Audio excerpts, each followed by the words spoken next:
G'day and welcome to another edition of the Aussie Ideas Man. I couldn't resist this one. It's a new kid on the block, another probably an instant cretin. I'm sure she'll block people. In any case, who can resist any interview with Chris Anthony, where we can watch him do his rehearsed snake oil items? So let's get into it. Welcome back to another episode of Making Things Fun, Cool, and Sexy.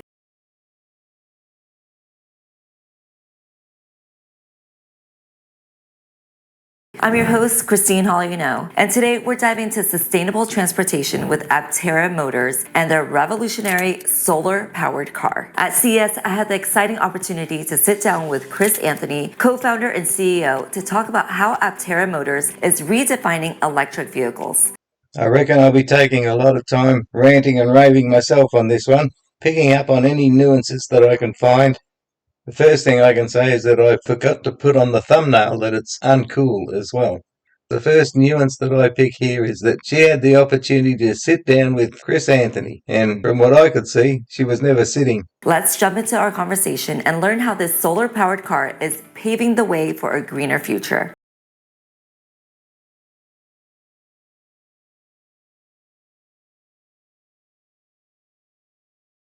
Hi friends, I'm here at CES and this vehicle is so fun, cool, and sexy. I am here with the co-CEO of Aptera, Chris. Chris, tell us a little bit about you and about this car, please.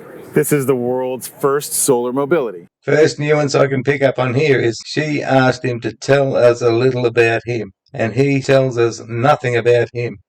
Unfortunately, all those nights in the mirror, rehearsing everything that he has got down pat, he forgot to rehearse anything about himself, which I think he doesn't want people to know much about.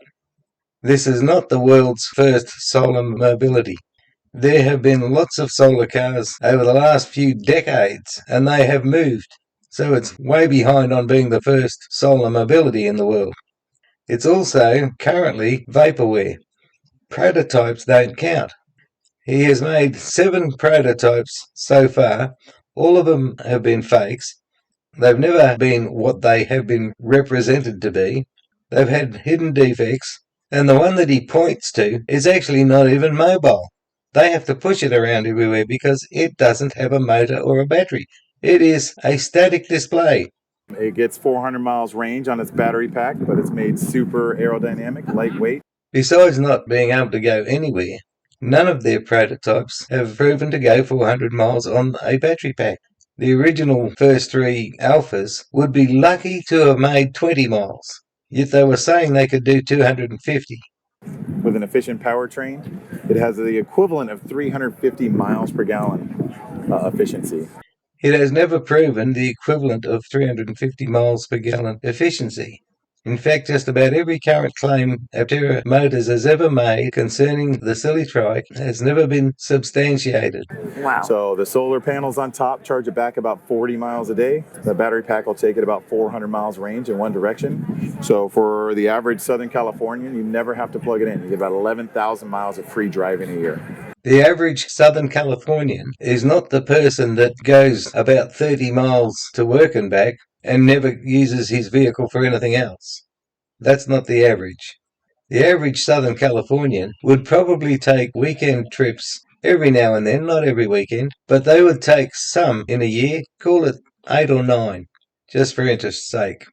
So in those 8 or 9 longer trips, they would have to plug it in. So the very claim of saying the average Southern Californian will never have to plug it in is pretty much a lie.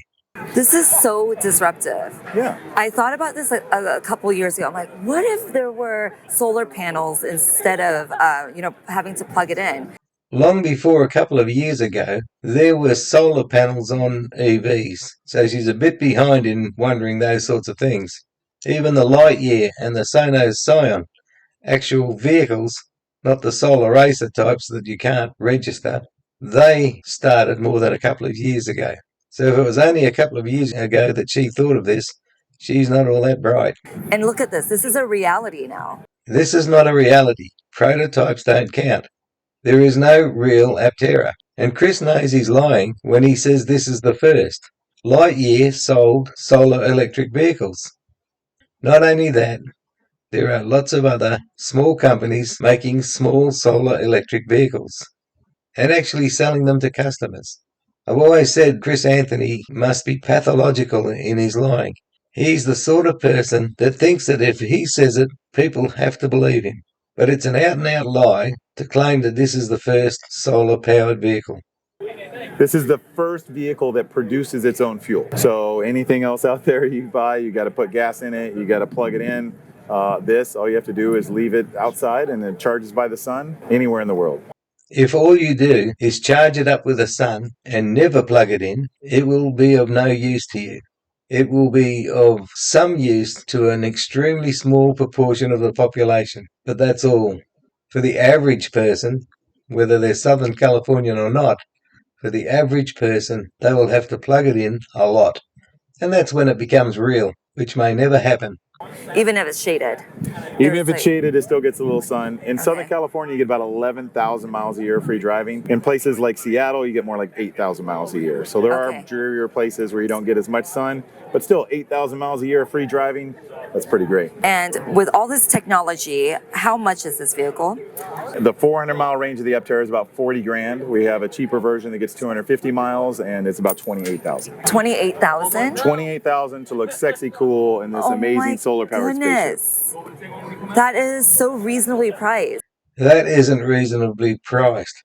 Let's go with the $40,000 one. It's an autocycle, not a car. It is to be compared more with large motorcycles than with small cars. Aptera Motors claimed that it takes 1/3 of the cost to manufacture than a normal EV. 1/3 of the cost to manufacture. So why isn't it 1/3 the price of, say, a Tesla Model 3? And I think that should be about no more than $15,000. That's the 400-mile version. $15,000. And yet he's saying that it's going to cost around the same price as a Tesla Model 3, while being 1/3 the cost.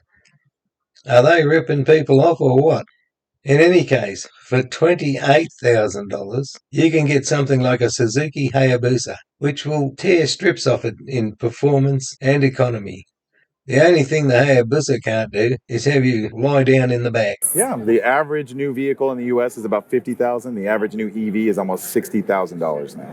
Saying the average is deceiving people because averages include the extremely high-end costs of cars. And so, yes, the latest electric Rolls-Royce and the electric hypercars that keep coming out are all so expensive that they raise the average to that 50,000, 60,000 that he's talking about.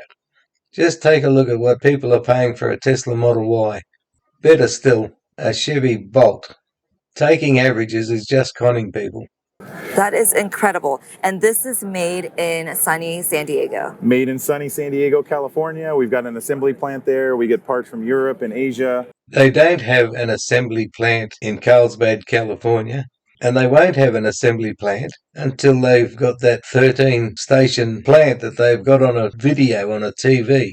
They don't have the money to buy any of the plant equipment for those 13 stations to set them up. What they do is hand-build prototypes. If you hand-build prototypes, you can't claim you've got an assembly plant. It's basically an almost empty warehouse where they hand-build in a very small part of it. We consolidate them in San Diego, and we can build about 20,000 vehicles a year out of our first facility. We plan to build another facility in Northern California and Texas and the Netherlands and all sorts of places. Wow. And the lies are getting bigger because back in 2020, they were predicting that they'd be able to make 10,000 a year. Now he's saying they can make 20,000 a year. If you look at the logistics at the empty warehouse at Carlsbad, you will see that they won't have capacity to make anywhere near 20,000. That's one of the biggest exaggerations I've ever heard.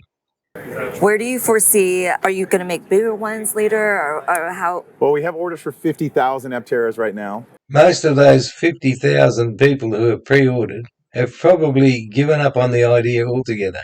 They're just waiting for the refund to come back. And if they miraculously go into production within 3 months of this silly trike ever going on the roads, almost all of those who are waiting for one will cancel their order. The problem with this silly trike is that it's not fit for purpose, and it looks like they haven't got the capacity to make one that is fit for purpose. They keep changing and changing and changing, but they're never getting any closer to something that has proper utility value. Once the car road testers get their hands on it, and once people are driving them any distance, and reliability or unreliability shows up, he can kiss goodbye to 90% of those pre-orders. That's my opinion. We've got a growing community, and we got to deliver those first. So the three-wheeled version will last quite a while, but we do envision bringing super efficiency to lots of other platforms in the future. That's incredible.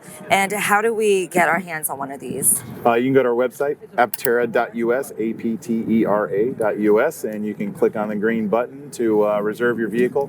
We've also had the most successful crowdfunding in history. We've had over 20,000 people invest in our vision for a solar future, and that's raised us about $140 million. We have another crowdfunding open right now if you want to invest in the future.